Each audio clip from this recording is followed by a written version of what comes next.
सारा त्यौहार बेकार हो गया जी, ना खाने के रहे ना सोने के रहे, सारा त्यौहार बस मातम में बदल गया जी ईद का। बस ईद का दिन तो ऐसे ही मना, ये खुशियों का दिन था, खुशियों का त्यौहार था, ये गम में बन गया यहाँ पे, क्योंकि ईद तो मैं और मेरे पापा मनाते घर पे, जो और थे तो हमें ले गए उठा करके, तो फिर यहाँ पे ईद बिल्कुल मातम में बदल गई। मैं 3 दिन में आया हूँ वहाँ से रहा आकर, मेरे घर वालों का वो हाल था। एक भी शीर जो कि तू जो बनाई थी, जो खाना बनाया था, वो जो का तो मेरे आने तक वैसे का वैसा ही रखा हुआ था।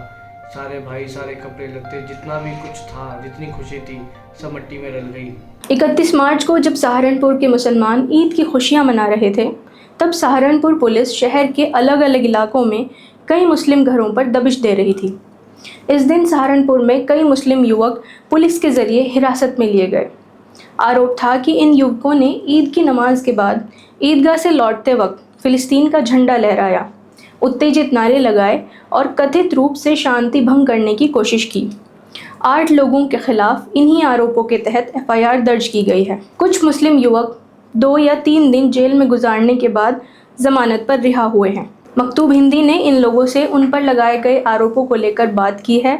सुनिए इन्होंने क्या बताया। हम उस भीड़ का हिस्सा नहीं थे और हम आकर के सुकून से अपने घर में अपने ईद की खुशियां मना रहे थे।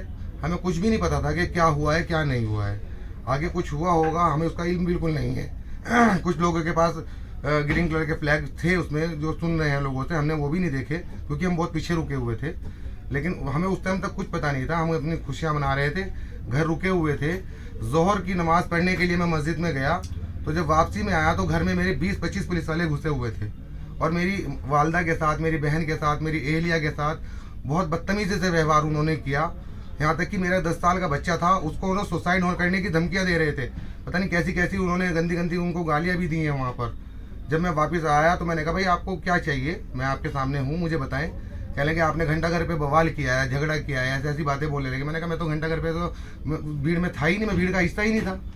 तो उसके बाद वो मुझे 2 बजे मेरे घर से लेके गए हैं। तो मैं ईद की नमाज़ पढ़ के अपनी वापसी घर पे आया, मैं आकर सो गया। आने के बाद कुछ पुलिस वाले आए, उठाकर बोलने लगे कि हमें स्मार्ट करना है, किसी का चेहरा फेस करना है, किसी को दिखाना है कि ये इस मोहल्ले के है नहीं है। मुझे अपने साथ ले गए। ले जाने के बाद काफ़ी देर मुझे थाने में बिठाए रखा, पूछताछ जारी रही। मेरे साथ 4 लोग और आ गए, उन 4 लोगों के साथ मुझे बिठा दिया गया। पूछताछ चलती रही, काफ़ी देर हो गई, दोपहर हो गई, ईद रल गई पूरी, शाम हो गई। फिर सिटी कोतवाल के यहाँ हमें भेज दिया गया। पुलिस ने हमारे घर पर दबाव दिया, पुलिस आई, उन्होंने दबिश डाली और हमारे जीजा को उठा के ले गए, उनके भाई को उठा कर ले गए, वो रात के 2 बजे। फिर गांव से उनके घर से लेकर के गांव से उठा कर ले गए।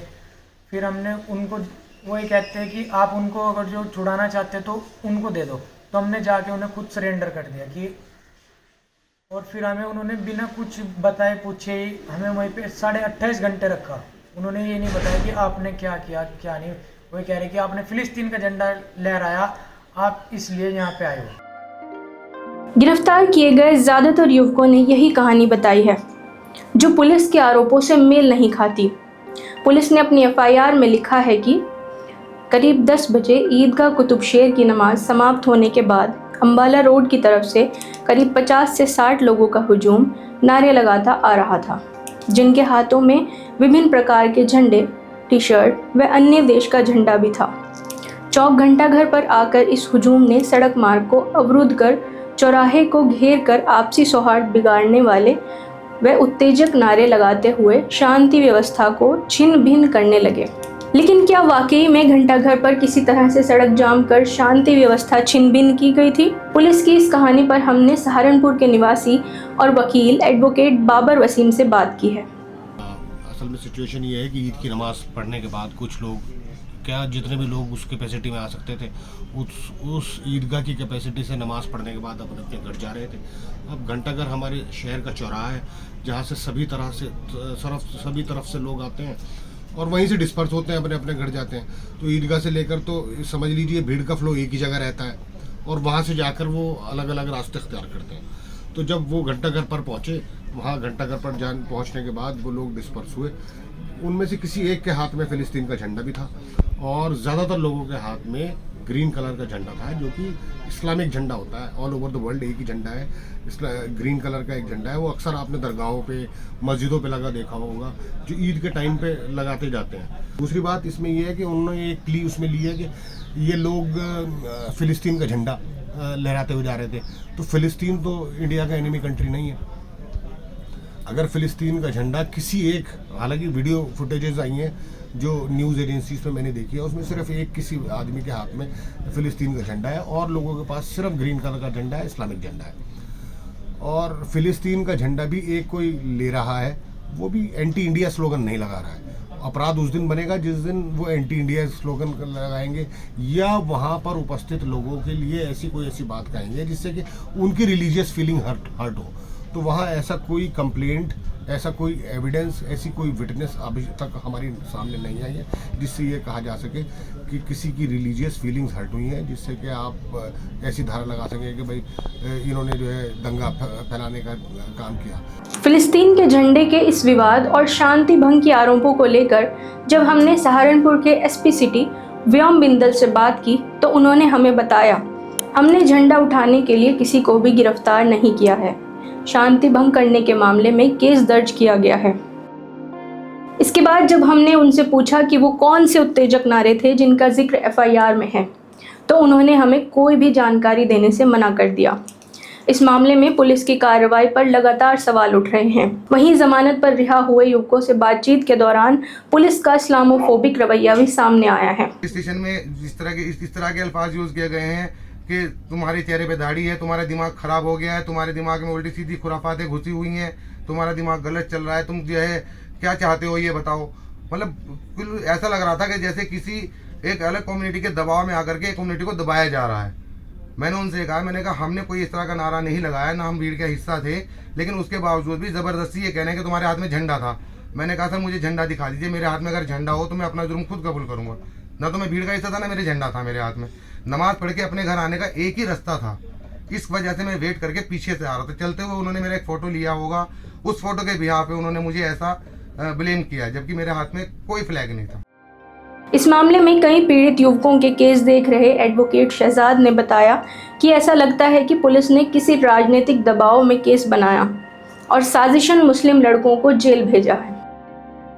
वादी मुकदमा द्वारा कहीं भी अपनी तहरीर में ये नहीं कहा गया या किसी भी व्यक्ति के द्वारा ये शिकायत नहीं की गई है कि वहाँ पर जो जाम लगाया है उससे किसी को कोई हानि हुई हो, और ये केवल इस कम्युनिटी के खिलाफ राजनीतिक प्रेशर के तहत ये मुकदमा दर्ज किया गया है। और इसमें 8 लोगों को नामजद किया गया था उस रोज़, जिसमें आपका उज़ैफ खान है, मोहम्मद फलक है, अब्दुल करीम है, मोहम्मद उज़ैफ, अब्दुल रहीम, सलीम, जावेद और फरमान। जिन धाराओं में ये मुकदमा पंजीकृत किया गया था थाना कोतवाली नगर द्वारा, उनमें जो है 189 सर्कलोज 3, 189 सर्कलोज 5, 353 सर्कलोज 1, सर्कलोज बी, 126 सर्कलोज 2 और 223 BNS। ये सभी धाराएं जो है इनमें 6 माह, 1 वर्ष और मैक्सिमम 3 वर्ष की सज़ा का प्रावधान है, जिसमें हमारे कानून के मुताबिक गिरफ्तार करने का कोई प्रावधान नहीं है। इसके बावजूद पुलिस ने क्या काम किया कि वहाँ पर कोई भी ऐसे एक्टिविटी नहीं हुई जिससे अपराध साबित होता हो। पुलिस ने जो है एकदम जो है प्रेशर में आके राजनीतिक दबाव में मुस्लिम कॉलोनियों में गई, वहाँ से कुछ लोगों को उठाया और उठाने के बाद इन लोगों को नामजद किया। और इनमें से कुछ लोग ऐसे थे कि ना तो उस जुलूस का हिस्सा थे, ना उन लोगों ने ईदगाह पे नमाज अदा की, और मात्र राजनीतिक प्रेशर में और FIR के मुताबिक उन लोगों ने पूरा प्रयास किया कि लोगों को फंसाया जाए, और वहाँ पर तो वो उन्हें जेल नहीं भेज सकते थे इस मुकदमे के अंदर।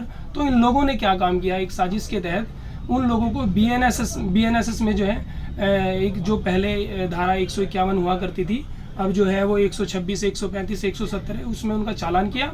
और उस चालान में भी जब वो चालान किया गया 2-2 दिन रखने के बाद, थाना कोतवाली नगर ने 2-2 दिन उन लोगों को रखने के बाद, शुरू के दिन जिन लोगों को 8 लोगों को उठाया, उन 8 के 8 लोगों को जो है 2 दिन रखने के बाद जो है उन्हें चालान किया उनका, और 2-3 दिन की कस्टडी जो है यहाँ के जो हमारे सिटी मजिस्ट्रेट साहब हैं उन्होंने जेल में रखा उनको, जबकि उनका कोई ऐसा अपराध नहीं था कि वो उन्हें जेल में रखते हैं। अब ये है कि जो लोग अब से पहले अन्य मुकदमों में भी थे, उन लोगों को, बेगुनाह लोगों को जो है उनके ऊपर घर पर प्रेशर बनाया जा रहा है, दबिश दी जा रही है, रातों रात 2-2 बजे दबिश दी जा रही है उन लोगों के ऊपर, और बेगुनाह लोगों को फंसाया जा रहा है। और हम जो है, हमारा एक पैनल है, ग्रुप है, और जो हर एक समुदाय के लिए जो लोग भी पीड़ित होगा, जिस लोग पे जुल्म होगा, हम उनके साथ खड़े हैं। और इस मुकदमे में भी हम जो है, चाहे हमें हाई कोर्ट, सुप्रीम कोर्ट कहीं भी जाना पड़े, हमें जो है इस हिंदुस्तान की अदालत पर भरोसा है, इन्हें इंसाफ मिलेगा। ये बेगुनाह लोग हैं। बहुत बहुत शुक्रिया।